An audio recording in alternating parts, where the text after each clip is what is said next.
if I paid myself 400,000 in wages, which sounds like a whole lot of money, right? Like before taxes, sounds like a good amount of money for Australia when our average wage is what, like less than 100, it's 80, 90, median's probably even less than that, maybe 70. So you see somebody getting on a $400,000 wage, you think they're making a lot of money, okay? But the truth is this, out of that 400,000, you are on 45% tax bracket.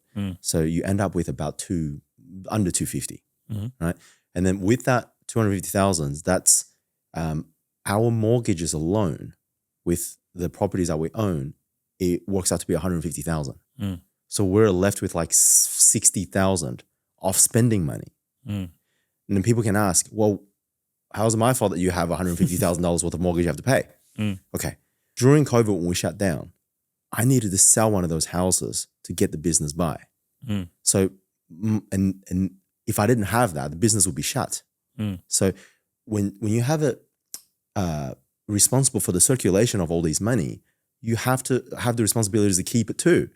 So if one of my properties has saved my business during that period of time, of course it means that that rewarded me. I'm going to continuously have these assets for a rainy day.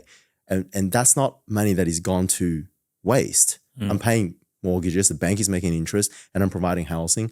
And at the end, I'm left with not that much more than you would think a normal person would get on an average wage. It's just a normal person with an average wage wouldn't have all these other expenses to pay, and they definitely don't pay 200,000 to the ATO, to the government every year. So that 400,000, even though it sounds like maybe 4 or 5 times more than what an average person is making, you are making 4 or 5 times the contribution that unfortunately people don't have the ability to make that money, don't yet see. And also, so much of that is invested back into the business to then grow this business, to provide jobs and whatnot. So that's my example of the circulation of money, right? So you make, back then it was like, oh, imagine if I made 100,000, my life would be better. I didn't know that when I made 200,000, I'd have half that going into mortgages. So that's a concept, perhaps give people a practical sense of, you know, if I start to make $1 million a year, my mortgage payment will probably go even higher. So it's not just you take the money and just end up buying handbags and toys with it. Sure, like there's a proportion, but mostly it's contributed to the economy, the tax system, or create jobs in one way or another. I think the level of income that people really think they need is probably a lot higher than they anticipate. Like the idea of if you earn $400,000 or you earn $200,000 or $250,000, half of that is immediately gone to taxes. And then if you factor in your housing, then that's another 30% or 20 to 30%, groceries, etc. Like you're not left with a huge chunk of cash at the end of the day. And obviously your expenses don't have to necessarily increase as your income increases, but like you'd like to be able to do that, right? I think everyone would aspire to do that. But I suppose there is this idea of, have you heard the term eat the rich? Like there's this bloody thing that people throw around where billionaires, like, so for example, like Mark Zuckerberg, Jeff Bezos, etc., need to pay more taxes. Like these people should just have all their money stripped away. They pay like so much taxes. Even if they paid 1% of their income in taxes, that's still probably like 70% of the taxes that other people are paying. Like it's exorbitant how much taxes are being paid.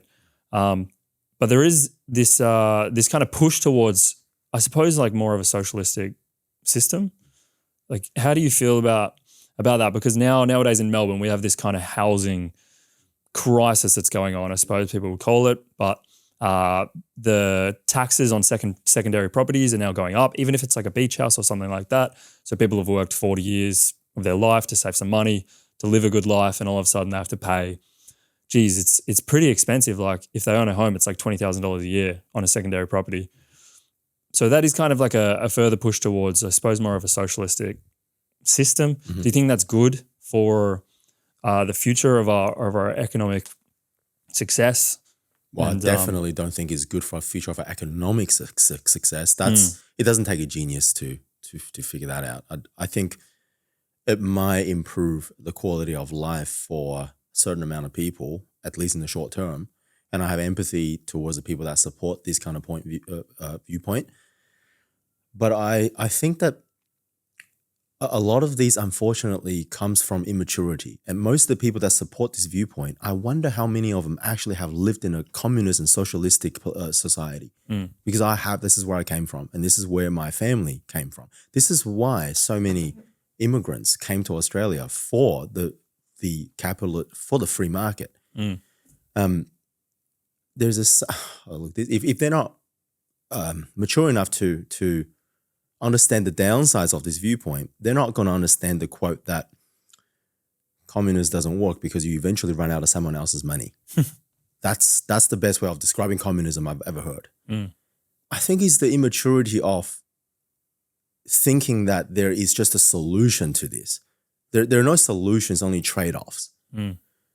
So what you're saying is we want to ease the pain and sufferings of the short term, ease the pain and sufferings of the middle to lower class population by sacrificing the long-term gains that the potential more capable and more financially well-equipped people can provide us.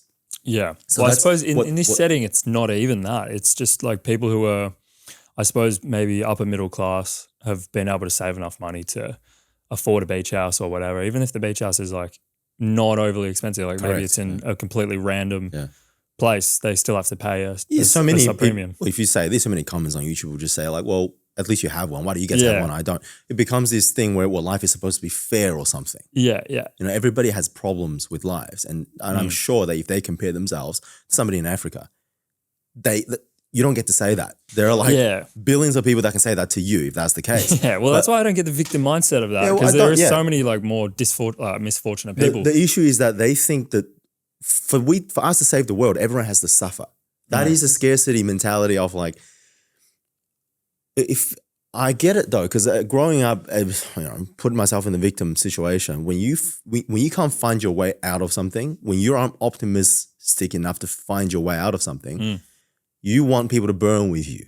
You want people to be in this pot of suffering with you because you don't see a way out of that. Of course, the next best thing is I'm just going to drag everybody who's with me and suffer. But I wish people can see that there is a way out of this. There is that optimism. You can also get to live your dreams.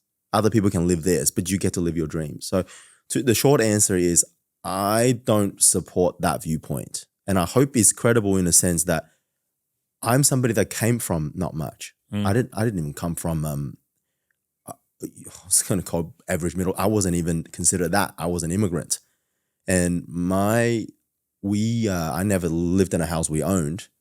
I never had Christmas or birthday present until I was 18.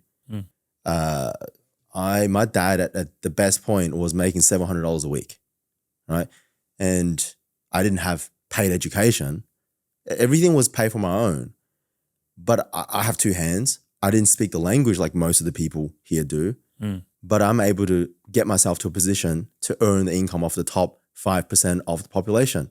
So doesn't that inspire other people to be able to do it? But people tend to look at this and say, well, he's lucky that he has this. I think if you're going to look at it that way, then you can find a problem with every solution. I think at the end, it comes down to simply this, right?